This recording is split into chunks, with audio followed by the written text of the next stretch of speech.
नमस्कार दोस्तों। आज फिर से एक नया दिन है और आज 26 जून 2025 की हम लोग न्यूज़पेपर एनालिसिस करने जा रहे हैं। तो पहले द इंडियन एक्सप्रेस करेंगे, इसके बाद द हिंदू। तो चलिए स्टार्ट करते हैं। जैसे कल हमने कहा था कि कल ये सब रवाना होंगे अपने यात्रा की ओर, तो आज उन्होंने उड़ान भरी है। और ये इसीलिए खास है क्योंकि भारत के जो है शुभांशु शुक्ला वो भी यहाँ पर आए हैं। आप एक सेकंड, ये जो देख सकते हैं ये शुभांशु शुक्ला हैं जो भारत से गए हैं। और मैंने कल भी ये कहा था कि इसमें 2-3 चीज़ें जो फैक्ट याद रखने की है। सबसे पहला जो है वो कैनेडी स्पेस सेंटर जो है फ्लोरिडा में, तो वहाँ पर अमेरिका में, वहाँ से इन्होंने उड़ान भरी है। और ये 14 दिन तक अंतरिक्ष में ISS इंटरनेशनल स्पेस स्टेशन में अपनी परीक्षण को अंजाम देंगे। इसके बाद वापस आएंगे। और कुछ भी नहीं है, आगे बढ़ते हैं इसमें। इस पे तो मुझे कुछ ड्रैगन कैरिंग शुक्ला ठीक है, और कुछ है नहीं इस पे वैसे। आगे बढ़ते हैं। इसमें भी कुछ नहीं है, इस पेज में भी। अब आगे बढ़ते हैं। 4 मर्डर इन 8 months ठीक है। Live liberty can't be better at Supreme Court रेप्सिंग ठीक है। Janata Party the giant slayer that was slayed by its own giants. Indira still valued democracy hold polls now it's undeclared emergency. The man who stopped the railways flood in underground network। दोस्तों ये सब सारे emergency के दिए हुए हैं जो हम लोग कल अच्छे से डिस्कस कर चुके हैं, इसीलिए अब इस पे और ज़्यादा बातचीत नहीं करेंगे हम लोग। डेमोक्रेसी वाज चोक्ड ठीक है। संविधान हत्या दिवस मनाया जाता है, ये बात आपको याद रखनी चाहिए। संविधान हत्या दिवस कब मनाया जाता है? जिस दिन इमरजेंसी लागू हुई थी, यानी 25 जून को संविधान हत्या दिवस मनाया जाता है। अब आगे बढ़ते हैं। Rajasthan prime minister India join BRICS statement expressing grave concern over strike against Iran. चलिए ये बहुत अच्छी बात है, ये हमें ध्यान देनी चाहिए। देखिए क्या हुआ है, इंडिया है join the BRICS grouping to express grave concern over the military strike against the Iran since June 13। तो चलिए अच्छी बात है, ब्रिक्स में जो स्टेटमेंट हुआ था उस पर भारत ने भी हामी भर दी एक्चुअली। और एक्चुअली SCO ने भी इसमें कंडेम्ड किया था, लेकिन भारत इससे बाहर था। तो ये बात और एक जानने वाली बात है, ब्रिक्स में तो उन्होंने हामी भर दी है।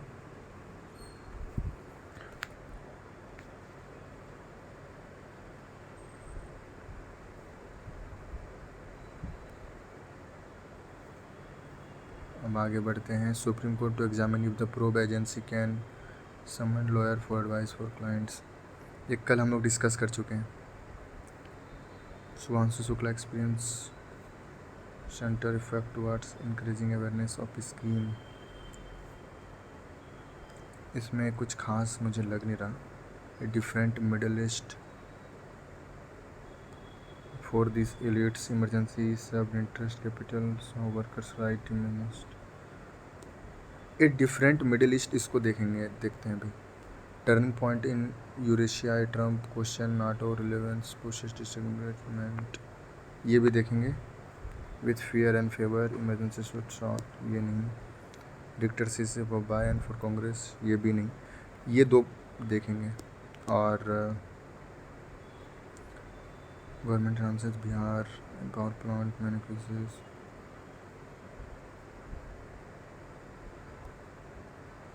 CBSE offers 2 examination for class 10 taking first test mandatory। चलिए अच्छी बात है। Decision to offer 2 board examination in line with NAP 2020 which revisions 1 main examination and 1 for improvement to examine high stake aspects of board examination।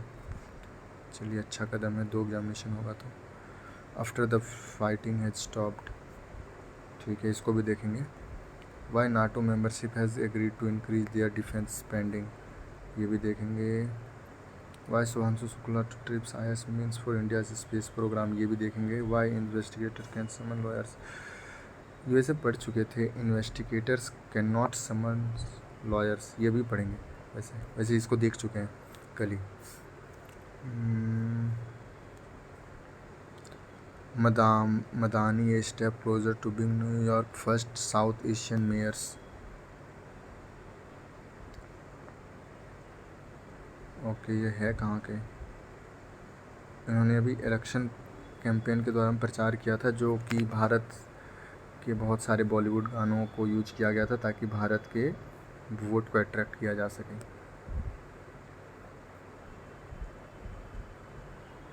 अभी mayor का चुनाव हो रहा है न्यूयॉर्क सिटी में, उसी को रिगार्डिंग था। अब देखिए इसमें कुछ तो दिखाने में मुझे, US strike fail to destroy Iran nuclear site. चलिए ये तो पता चल ही गया था हमें कि यूएस ने जो स्ट्राइक किया था ईरान पे, वो एक्चुअली न्यूक्लियर साइट को मतलब डिस्ट्रॉय करने में फेल हुआ है, जहाँ तक कहा जाए। बैटल फील्ड,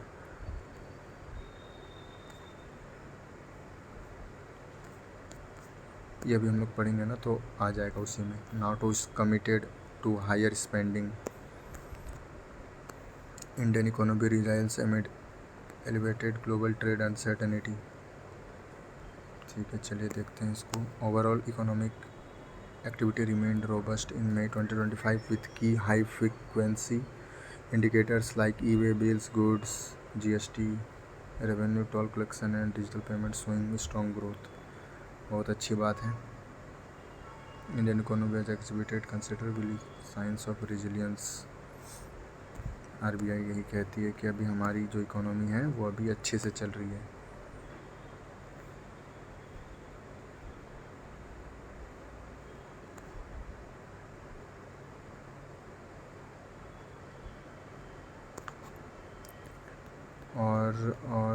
और कुछ नहीं है। अब चलिए हम लोग इसके एडिटोरियल की ओर चलते हैं।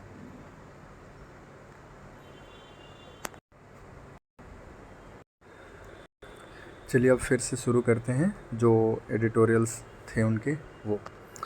अब ए डिफरेंट मिडिल ईस्ट जो है उसके लिए सबसे पहला आया है जो हमने चर्चा की थी। इसमें लिखा गया कि 40 साल से इजराइल और ईरान के बीच टकराव चला आ रहा है और ईरानी शासन ये मानता है कि इजराइल और अमेरिका को चुनौती दे सकता है। ठीक है, ईरानी भूल क्या हुए हैं इसमें बोल रहे हैं कि ईरान इराक युद्ध के बाद भी ईरान इस भ्रम में रहा कि इजराइल को मात दे सकता है। कासिम सुलेमानी की हत्या और अमेरिकी प्रतिबंधों के बावजूद तेहरान ने क्षेत्रीय वर्चस्व की महत्वाकांक्षा नहीं छोड़ी। कासिम सुलेमानी कौन है? ईरान के एक जनरल थे तभी, तो उनकी हत्या के बाद भी और अमेरिकी प्रतिबंधों के बाद भी ईरान ने हार नहीं माना, वही कह रहे हैं। और ईरान की कैपिटल क्या है? तेहरान, तो तेहरान को ही बोल रहे हैं वो। और इसके बाद इसमें कुछ नहीं है।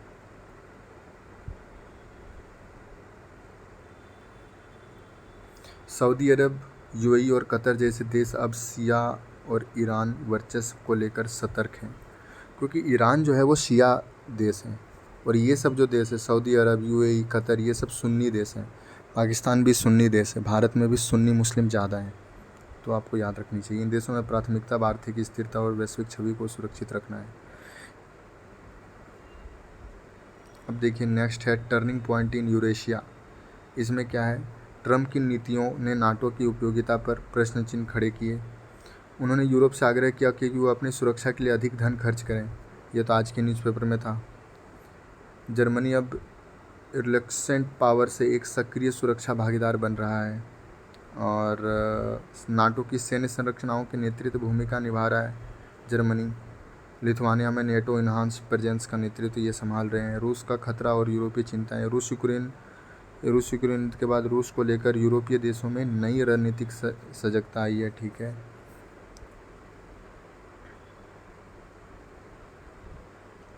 अमेरिका के हटने के बाद भारत को स्वतंत्र रणनीतिक साझेदारी और इंडो पैसिफिक संरचना पर ध्यान केंद्रित करना होगा। साइरस समझौते। इजराइल सऊदी अरब समझौतों को सुधारते हुए एक नई क्षेत्रीय व्यवस्था साइरस एकॉर्ड की कल्पना की जा रही है। ट्रंप के युग में शक्ति की धुरी वाशिंगटन से हटकर बर्लिन और नई दिल्ली की ओर स्थानांतरित होती दिख रही है। ट्रंप ने संघर्ष के बाद इजराइल और ईरान के बीच युद्ध विराम। ठीक है, कुछ है नहीं इसमें, अगर कुछ दिखा तो मैं बता रहा हूँ। भारत को अब ईरान, इजराइल और अमेरिका के खाड़ी देशों के बीच संतुलन बनाना होगा।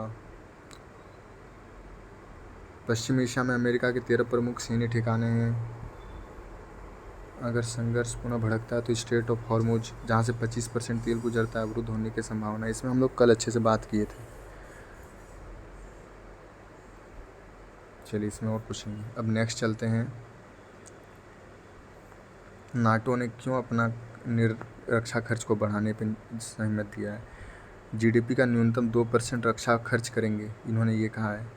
2023 में 11 देशों ने यह लक्ष्य किया है कि वो 2024 में 23 देशों से यह लक्ष्य प्राप्त कर सकेंगे। अच्छा, 2023 में 11 देशों के साथ यह लक्ष्य था, अब 2024 में 23 देश यह लक्ष्य प्राप्त करेंगे। अच्छा, क्यों पड़ी? रूस यूक्रेन युद्ध के बाद यूरोप में असुरक्षा। अमेरिका के बार बार नाटो देशों को चिताया कि वो अपना रक्षा ज़्यादा खर्च करें। डोनाल्ड ट्रंप ने तो यह तक कह दिया कि जो देश रक्षा में योगदान नहीं देते उन्हें अमेरिका रक्षा सुरक्षा से वंचित किया जा सकता है।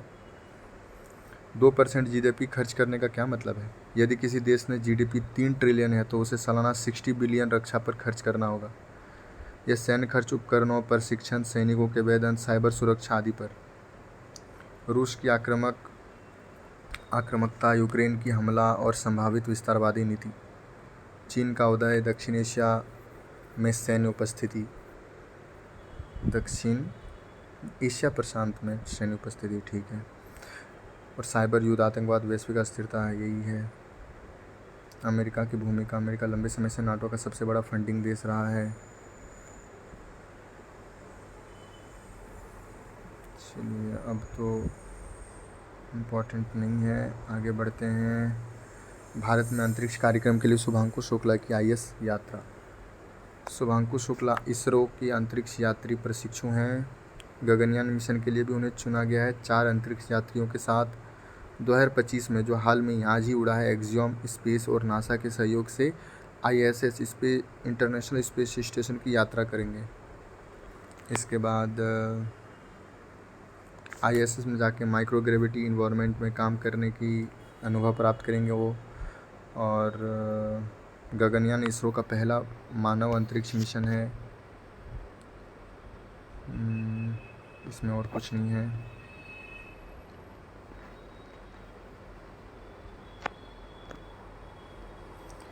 मानव अंतरिक्ष उड़ान में अनुभव। इसरो को क्रू मैनेजमेंट, सेफ्टी प्रोटोकॉल और स्पेस मेडिसिन जैसे क्षेत्रों में अनुभव देगी ये।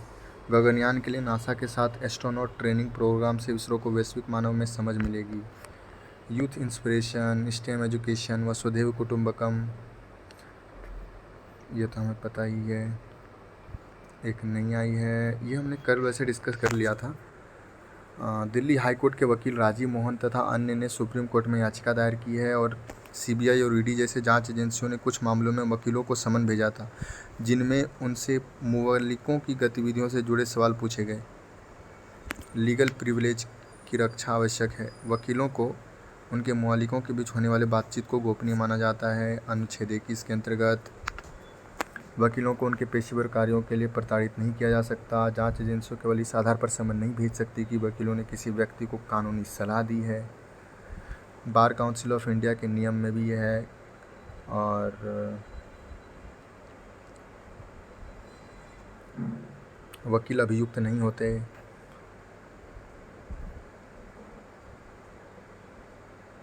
अनुच्छेद 21 के तहत न्याय संगत प्रक्रिया का हिस्सा है। बार काउंसिल ऑफ इंडिया के दिशा निर्देश की भी इनकी रक्षा करती है। और इसमें और कुछ नहीं। चलिए अब हम लोग द हिंदू न्यूज़पेपर की ओर चलते हैं। द हिंदू में भी सबसे पहला जो न्यूज़पेपर वही है कि शुभांशु शुक्ला को भेज दिया गया है। इस पर हम लोग अब हाईलाइट वगैरह नहीं करेंगे, इसको डायरेक्ट ही देखते चलते हैं। GST council set to lower discussion having fewer items 12% slab. अच्छा, कुछ चीज़ों पर 12% करने की और कर रहे हैं अभी।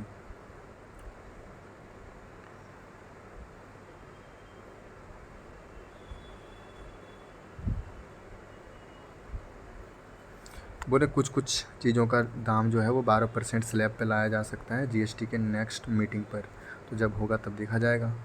और इसमें तो कुछ भी नहीं है। अब आगे बढ़ते हैं। Kerala government to urge Raj Bhavan to use constitutional symbol at functions.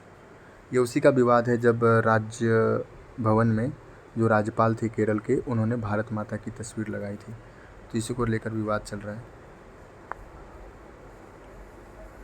और Chhattisgarh six centre aid as forest department stalls CFR management plans.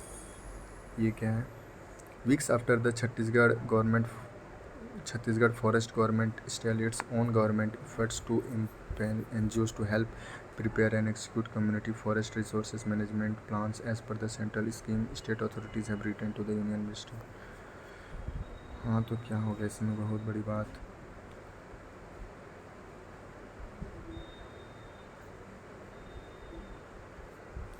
ये पैसे मांग रहे हैं सरकार छत्तीसगढ़ वाले केंद्र सरकार से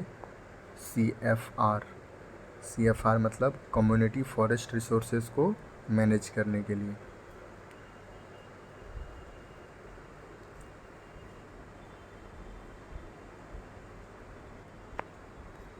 इसमें क्या है? अब क्वालिफाइड चीर शुक्ला, ठीक है, ये तो हम लोग ने देख लिया, ये हमने देख लिया है। Causes and effect, government must uphold human rights of citizenship cases, ये देख लेंगे, अभी थोड़ी देर में देख लेंगे इसको अगर इम्पोर्टेंट हुआ तो। Axis of a failed in West Asia conflict, West Asia conflict बहुत जान लिए हम लोग ने 2-3 दिनों में। और जानना है तो बताइए, मैं और कर सकता हूँ। A lofty concept, a governor and a unwanted controversy. चलिए इसको हम लोग आज पढ़ेंगे, इसको, ये इम्पोर्टेंट है, इसको आज देखते हैं। Enabling voting rights for migrants, ये भी देखेंगे। Suit the method of counting caste change, ये भी देखेंगे। Pakistan loan agreement with Asian Development Bank, सभी कोई पाकिस्तान को दे रहे हैं पैसे, अच्छी बात है। अच्छा, घाना ने क्या किया है? डेप्थ रिस्ट्रक्चरिंग किया। ये पता है ना आपको डेप्थ रिस्ट्रक्चरिंग किसे कहते हैं? जब कोई लोन देते हैं और लोन को वापस नहीं चुका पाते तो उन्हें फिर से उसको ये कहते हैं कि आप इतने तारीख को इतने रुपए ऐसे ऐसे कर करके दीजिएगा, तो उसी को कहते हैं डेप्थ रिस्ट्रक्चरिंग। ऋण का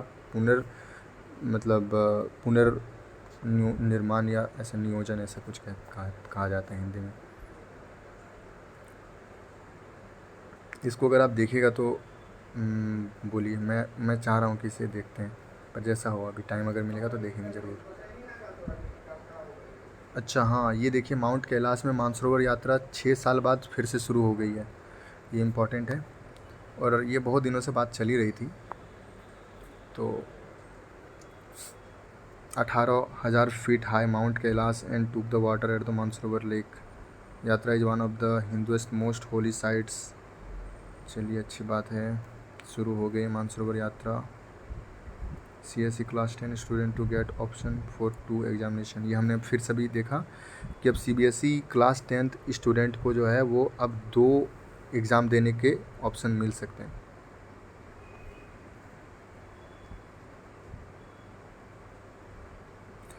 chemotherapy drugs made by Indian firms fail quality test, ये देखिए मैं क्या बताऊं इस पर। अब कीमोथेरेपी की जो दवा है जो कि भारतीय फार्मों के द्वारा बनाई जाती है, वो क्वालिटी टेस्ट ही फेल कर गई। अब ये तो धीरे धीरे अपने भारत देश में क्वालिटी बढ़ाना होगा, इसमें अब क्या कर सकते हैं। ये सिरप पीने वाली भी घटना ये थी जो अफ्रीका में बहुत 5-6 बच्चे मतलब मर गए थे, तो इसके बाद हरियाणा की एक वो कंपनी थी, उसको शट डाउन भी किया गया था। ये क्वालिटी दिखाते हैं भारत की कैसी है, तो हमें क्वालिटी पे काम करना होगा। Union minister passes resolution to mark 50 years of Emergency, ठीक है, इसमें ऐसा कुछ भी नहीं है, पॉलिटिक्स है सारा। चलिए चलिए अच्छी बात है, लखनऊ चेयर्स, ठीक है। Rural demand likely recovered,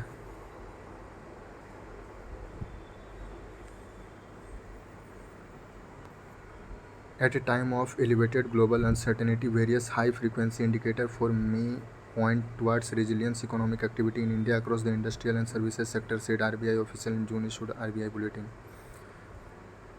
growth रहेगा 6.5।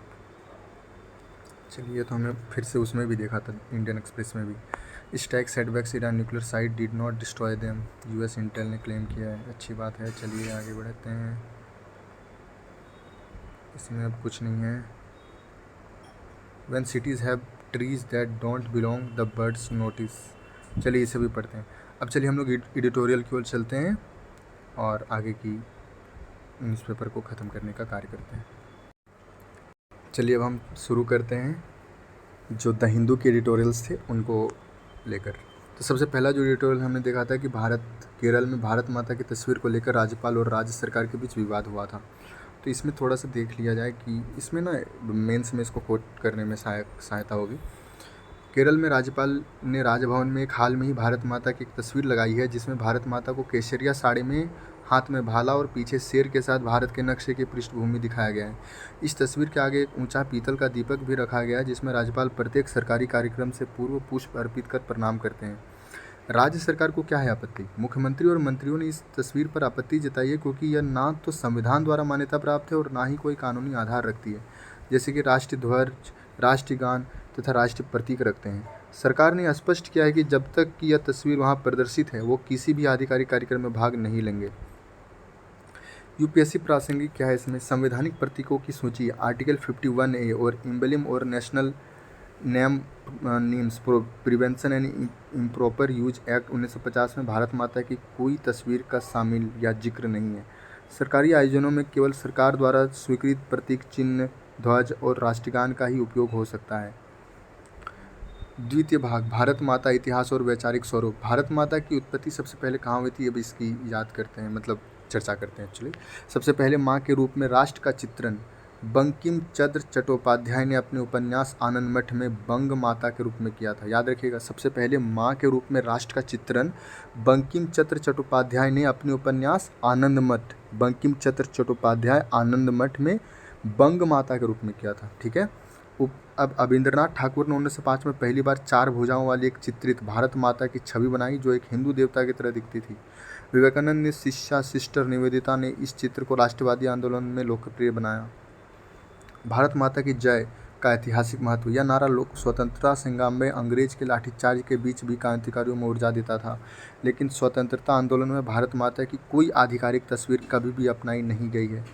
पंडित नेहरू का दृष्टिकोण क्या है?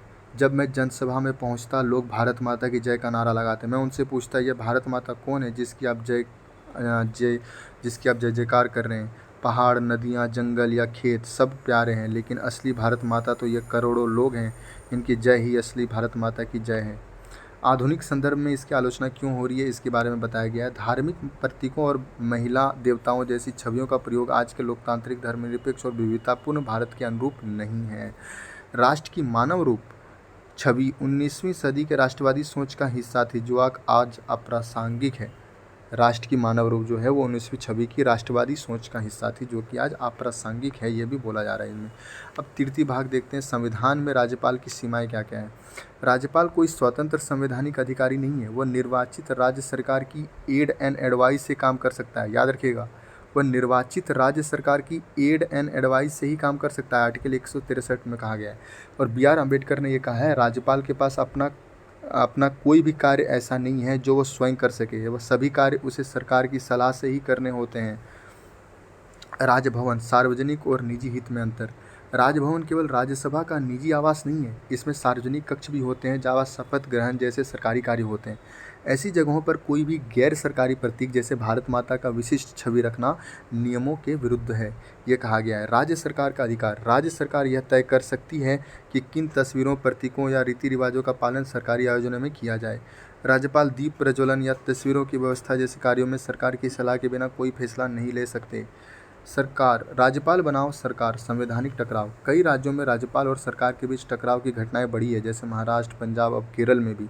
वैसे केरल में बहुत समय से चली आ रही, तमिलनाडु में भी देखे जा सकते हैं। सुप्रीम कोर्ट ने समय समय पर स्पष्ट किया कि राज्यपाल को सेरेमोनियल हेड की भूमिका में रहना चाहिए और निर्वाचित सरकार की सलाह से कार्य करना चाहिए। ये बात तो सही है। अब आगे देखते हैं, संविधान में मान्यता प्राप्त क्या है। तिरंगा है, फ्लैग कोड ऑफ इंडिया 2002 के अनुसार, राष्ट्रगान, राष्ट्र प्रतीक, राष्ट्र पशु पक्षी इत्यादि। भारत माता की नहीं है। संवैधानिक प्रावधान में 163 राज्यपाल की सलाह आधारित भूमिका दी गई है। सुप्रीम कोर्ट ने भी कहा है कि प्रशासकीय भूमिका होनी चाहिए कि नहीं बल्कि संवैधानिक प्रमुख की है। राज्यपाल की भूमिका प्रशासकीय प्रमुख की नहीं बल्कि संवैधानिक प्रमुख की है। राजभवन का स्वरूप कैसा होना चाहिए, इस पर भी जिक्र किया गया है। तो ये कहा गया है कि वो निजी नहीं बल्कि सार्वजनिक है, होना चाहिए। अब चलिए, भारत माता एक भावनात्मक और ऐतिहासिक अवधारणा है जो स्वतंत्रता संग्राम से जुड़ी हुई है, परंतु इसकी कोई संवैधानिक मान्यता नहीं है। राज्यपाल द्वारा राजभवन जैसे सरकारी स्थानों पर एक विशिष्ट विचारधारा आधारित छवि का उपयोग संविधान के मूलभूत धर्मनिरपेक्ष और लोकतांत्रिक मूल्यों के विरुद्ध है। इस प्रकार टकराव संविधान की भावना को ठेस पहुंचाते हैं और निर्वाचित सरकार की वैधता को चुनौती देते हैं। ये हम लोग लिख सकते हैं। इस प्रकार की मतलब जो टकराव है वो संविधान की भावना को ठेस पहुंचाते हैं और निर्वाचित सरकार की वैधता को चुनौती देते हैं।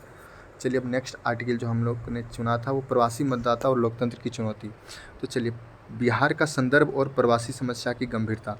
बिहार में निम्न मतदाता प्रतिशत। 2024 में लोकसभा चुनाव में बिहार में केवल 56% मतदान हुआ, जो राष्ट्रीय औसत के 66% से भी 10% कम है। क्यों है भाई ऐसा? इसका एक प्रमुख कारण राज्य के बाहर कार्यरत प्रवासी श्रमिकों की संख्या है जो चुनाव के दौरान वापस नहीं आ सकते। प्रवासन के आंकड़े। भारत में 2021 में प्रवासन दर 28.9% रही। 10% लोग बिहार के लिए प्रवास करते हैं, परंतु बिहार जैसे राज्यों में यह प्रतिशत कहीं अधिक है। 10% लोग रोजगार के लिए प्रवास करते हैं, लेकिन बिहार में बहुत ज़्यादा है यह आंकड़ा, ये बताया गया है इसमें। अब चलिए आगे बढ़ते हैं। बिहार में अधिकतर घर किसी न किसी रूप में प्रवासन से प्रभावित है, जिससे मतदाता अधिकार बाधित होता है। लोकतंत्र पर प्रभाव क्या है? अगर कोई व्यवस्था नहीं बनाई गई है तो प्रवासी आबादी का एक बड़ा हिस्सा व्यवहारिक रूप से मताधिकार से वंचित रहेगा। यह स्थिति भारतीय लोकतंत्र की समावेशिता और भागीदारिता पर प्रश्न चिन्ह खड़ा करती है। अब देखते हैं राज्य के भीतर प्रवासियों की व्यवस्था। भारत में 85% प्रवासी अपने ही राज्य के अंतर्गत रहते हैं, और यदि सरकार उन्हें मतदान दिवस पर यात्रा की सुविधा जैसे विशेष बस सेवाएं, वैधानिक अवकाश की कड़ाई से पालन कराएं तो वो आसानी से अपने गृह क्षेत्र में मतदान कर सकते हैं। लेकिन अंतर्राज्यीय प्रवासियों के लिए 3 विकल्प होते हैं। Remote electronic voting machine. 2023 में ECI election commission of India ने RVM का पायलट प्रोजेक्ट प्रस्तुत किया, जो एक मशीन से 72 निर्वाचन क्षेत्रों में मतदान करा सकती थी। लेकिन राजनीतिक दलों ने यह कहते हुए आपत्ति जताई कि इसके संचालन में अस्पष्टता है, पहचान की प्रक्रिया जटिल है और आचार संहिता का पालन कैसे होगा स्पष्ट नहीं है। प्रशासनिक रूप से यह योजना कठिन है, क्योंकि RVM का लागू करने से प्रवासियों की पूर्व सूचना, बड़ी संख्या में मशीनों की व्यवस्था और स्टाफिंग की आवश्यकता होती है। ECM का यह RVM प्रोजेक्ट प्रवासी वोटिंग के लिए पहला ठोस कदम था, जिसे सुधार कर इसे एक व्यवहारिक मॉडल बनाया जा सकता है। अब देखिए, डाक मत भी एक बहुत ज़्यादा प्रचलित सिद्धांत है। यह सैन्य बलों के लिए पहले से ही कार्यरत थे। प्रवासी यदि समय रहते रजिस्ट्रेशन करा लें तो यह विकल्प आसान हो सकता है। इसमें ECI को मतपत्र जारी करना, प्रेषित करना और समय प्राप्त कर गिनती में शामिल करना होता है, जो प्रशासनिक चुनौती भी एक कहा जा सकता है। मतदान क्षेत्रांतरण, स्विचिंग कॉन्स्टिट्यूएंसीज। अस्थायी प्रवासियों, विशेषकर जो 6 महीने से अधिक समय से निवास कर रहे हैं, उनके लिए अधिक उपयुक्त है। इनसे वो अपने वर्तमान क्षेत्र के विकास और नीतियों में भागीदार कर सकेंगे। हालांकि स्थानीय निवासियों से राजनीतिक प्रतिरोध की संभावना है। महिला प्रवासियों, जिनमें अधिकांश विवाह के पश्चात स्थानांतरित होती हैं, को नई मतदान सूची में जोड़ने के लिए विशेष अभियान चलाए जा सकते हैं। प्रवासी कामगारों को अपने वर्तमान निवास पर मतदान का अधिकार देना न केवल लोकतांत्रिक समानता की पूर्ति है, बल्कि इससे सरकारों पर प्रवासी हितैषी नीतियाँ लागू करने पर दबाव भी बढ़ेगा। यह बात बिल्कुल भी सही है। और देखिए, तीसरा है प्रत्येक विकल्प की सीमाएं। RVM तकनीक और प्रशासनिक रूप से जटिल है। पोस्ट बैलेट में समय पर वितरण और प्राप्ति चुनौतीपूर्ण है। क्षेत्रांतरण से राजनीतिक और सामाजिक प्रतिरोध संभव है, बिल्कुल है। अब मिश्रित मॉडल आवश्यकता है। देखिए, प्रवासियों की विविधता को देखते हुए एकीकृत और दृष्टिकोण अपनाना चाहिए। राज्य स्तरीय प्रवासियों के लिए विशेष अवकाश और ट्रांसपोर्ट सुविधा होनी चाहिए। अंतर्राज्य प्रवासियों के लिए RVM और पोस्ट बैलेट संयोजन होनी चाहिए। स्थानीय निवासियों के लिए मतदान सूची में नामांकन होनी चाहिए। तो ये सब कहा गया है इसमें। अब चलिए, हम लोगों ने ये भी देख ही लिया। अब लोकतंत्र का अर्थ केवल मत डालना नहीं, बल्कि यह सुनिश्चित करना है कि प्रत्येक नागरिक को मत डालने का वास्तविक अवसर प्राप्त हो। अब नेक्स्ट आर्टिकल की ओर चलते हैं, जिसमें ये कहा गया है कि 2037 की जनगणना जो है, जाति जनगणना डेटा पुनर्गठन पे इस पे आधारित है। जनगणना की समय सीमा और संरचना। भारत सरकार ने घोषणा की है कि असली जनगणना जो है 2027 से होगी और जाति जनगणना आधारित होगी। जनगणना 2 चरणों में, पहला चरण हाउस लिस्टिंग अप्रैल से सितंबर और दूसरा चरण जो है जनसंख्या गणना। जाति डेटा एकत्र क्यों किया जा रहा है? प्रधानमंत्री मोदी ने इसे वंचित वर्गों को मुख्यधारा में लाने का पहल बताया गया। अंतिम बार जो जाति आधारित जनगणना थी 1931 में हुई थी। 1941 के डेटा एकत्र हुआ था, लेकिन द्वितीय विश्व युद्ध के कारण प्रक्रिया अधूरी रह गई। 1931 की जाति जनगणना आज की सामाजिक आर्थिक वास्तविकता के लिए अप्रासंगिक हो चुकी है, इसलिए वर्तमान समय में नए डेटा की आवश्यकता है। बिल्कुल सही। जाति से संबंधित समस्याएं। 2021 के ड्राफ्ट प्रश्नावली में जाति का सवाल केवल अनुसूचित जातियों तक ही सीमित था। 2037 में इसे सभी जातियों एसटी को छोड़कर तक विस्तारित का प्रस्ताव है, लेकिन तकनीकी बदलाव, सॉफ्टवेयर निर्देश, प्रशिक्षण आवश्यक है। डेटा गुणवत्ता चुनौतियाँ। कई महत्वपूर्ण प्रश्नों जैसे क्या आप काम की तलाश में हैं, बच्चों का जन्म और जीवित रहने की संख्या पर आधारित डेटा गंभीर गुणवत्ता समस्याओं से ग्रस्त हैं। प्रवासन डेटा भी विश्वसनीय है क्योंकि कई प्रवासियों को सही रूप से दर्ज नहीं किया जाता है। मातृभाषा जैसे प्रश्न जातिगत विश्लेषण में उपयोगी नहीं माने जाते। अब चलिए आगे बढ़ते हैं।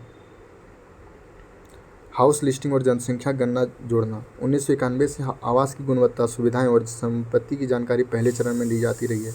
1981 से यह सभी जानकारियां दूसरे चरण में ली जाती थी। सुझाव यह है कि सभी प्रश्नों को फिर से दूसरे चरण में स्थानांतरित करें ताकि व्यक्तिगत और घर की जानकारी को लिंक किया जा सके। अब देखिए, हाउस लिस्टिंग का उद्देश्य केवल भवनों की सूची तैयार करना रह जाएगा। इससे शहरी क्षेत्रों में कवरेज सुधरेगा। अलग अलग चरणों के बीच 6 से 9 महीने के अंतराल से डेटा लिंक करना कठिन हो जाता है।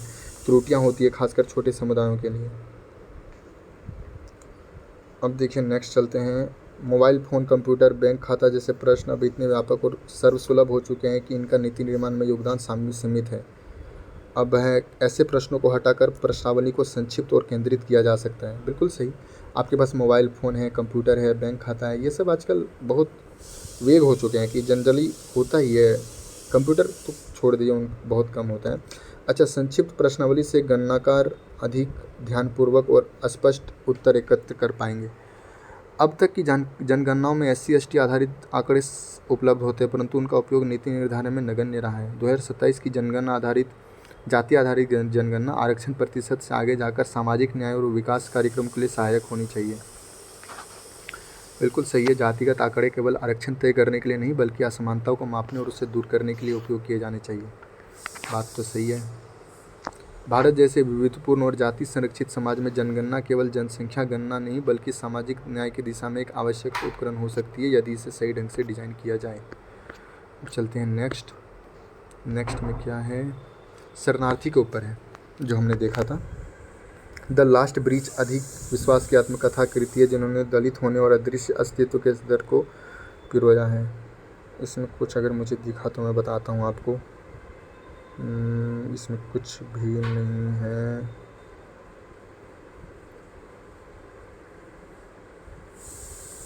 नहीं है कुछ भी इस पे।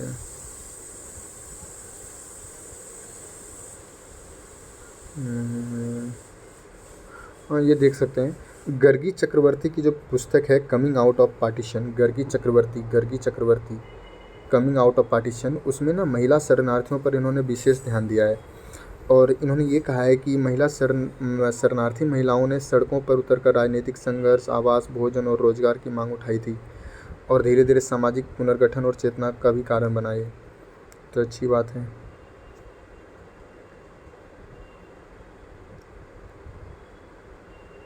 अब चलते हैं आगे, और जो नेक्स्ट है वो शहरी तापमान में वृद्धि, जैव विविधता संकट और हरित आवरण में भूमिका। ये देखिए, जलवायु परिवर्तन के कारण गर्मी में तेजी की वृद्धि और हरित आवरण में कमी ने विशेष रूप से उष्णकटिबंधीय देशों और उनके तेजी से हो रहे शहरीकरण कर रहे शहरों को गहरे रूप से प्रभावित किया है। भारत में महानगरों में हर वर्ष तापमान नए रिकॉर्ड बना रहे हैं। इस बढ़ती गर्मी का असर मानव जीवन, पारिस्थितिकी तंत्र और पक्षियों की विविधता पर भी पड़ रहा है। तो ये बिल्कुल बात सही है। अब आगे बढ़ते हैं, क्या बोल क्या रहा है इन्होंने। बेंगलुरु में पक्षियों की गर्मी के कारण ये बताया है इन्होंने। बेंगलुरु में पक्षियों की विविधता गर्मी के कारण वो उन्होंने विश्लेषण किया है।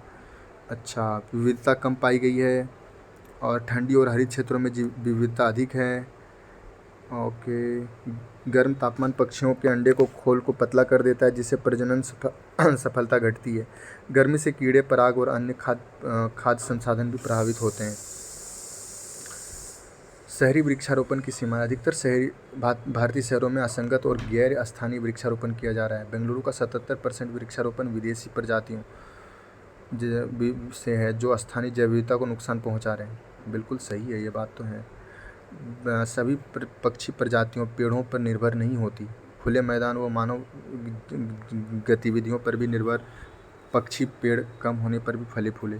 देहरादून के विपरीत बेंगलुरु में केवल पेड़ बढ़ना पर्याप्त नहीं, हमें पारिस्थितिकी पुनर्स्थापना की रणनीतियों में पेड़ नहीं बल्कि स्थानीय घास, झाड़ियों, जलीय पौधों और शुष्क भूमि की भी भूमिका जोड़नी होगी। अब देखिए, शहर की पारिस्थितिक विरासत का सम्मान आवश्यक। बेंगलुरु का भी, हाँ ठीक है, बोल रहे हैं कि हर चीज़ को होना चाहिए, वेटलैंड्स होना चाहिए, घास के मैदान होना चाहिए, झाड़ियाँ भी होनी चाहिए। चलिए ठीक है, ये भी बोल रहे हैं, वही बात है, इसमें ऐसा कुछ खास दिखा नहीं। अब आगे चलते हैं। स्विट्ज़रलैंड में ग्लेशियर कम हो रहे हैं, तो चलिए देखते हैं क्या हो गया इनमें। स्विट्ज़रलैंड के प्रसिद्ध ग्लेशियर, विशेषकर रोइन ग्लेशियर, आजकल जलवायु परिवर्तन के कारण छेदों से भरे स्विस चीज़ जैसे दिखने लगे हैं। ठीक है, अब आगे बढ़ते हैं। पिछले महीने एक अल्पाइन पहाड़ से आई कीचड़ की बाढ़ ने स्विट्ज़रलैंड के दक्षिण पश्चिमी भाग गांव बेटलिन को डुबो दिया, जिससे ग्लेशियर संकट वैश्विक मीडिया में आ गया। डायनामाइट ग्लेशियर क्या होते हैं? ऊंचाई वाले क्षेत्रों में बर्फ़ गिरने से नया बर्फ़ बनता है, जो निचले इलाकों में बर्फ़ पिघलती है, दोनों मिलकर संतुलित करते हैं। यह संतुलन बिगड़ चुका और कई ग्लेशियर केवल स्थिर बर्फ़ के ढेर बनकर रह गए। अच्छा, ग्लेशियरों में छिद्र कैसे बनते हैं ये बताएं। बर्फ़ के भीतर पानी की हलचल, हवा की गति और गर्म जलवायु की वजह से अंदर ही अंदर छिद्र बनते हैं। बड़े होते हैं तो वो टूट जाते हैं। चलिए आगे बढ़ते हैं। और जल संकट, ऊर्जा संकट, सीमा विवाद भी होते हैं इससे। ग्लेशियरों की चुप्पी मानवता के लिए सबसे ऊंची चेतावनी है। जो पिघलती है सिर्फ वो बर्फ़ नहीं बल्कि भविष्य भी है। चलिए, अब द हिंदू आज की ख़त्म हुई। अब हम आपसे मिलते हैं कल। अपना ध्यान रखिएगा। जय हिंद, जय भारत।